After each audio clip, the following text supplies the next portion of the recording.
গোড়ার মসজিদটি আকৃতিগতভাবে বর্গাকৃতির।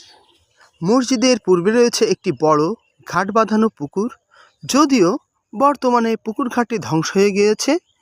মসজিদটিতে মাত্র একটি গম্বুজ রয়েছে। 1983 সালে বাংলাদেশ প্রত্নতত্ত্ব অধিদপ্তরের অধীনে 12 বাজারে প্রত্নতত্ত্বের সন্ধানে খনন কাজ শুরু হলেও আরও বেশ কয়েকটি মসজিদের সাথে এই মসজিদটিও আবিষ্কৃত হয়। আবিষ্কারের পরপরই এই মসজিদটি বাংলাদেশ প্রত্নতত্ত্ব অধিদপ্তরের প্রকাশিত প্রত্নতত্ত্ব তালিকাতে স্থান করে নেয়।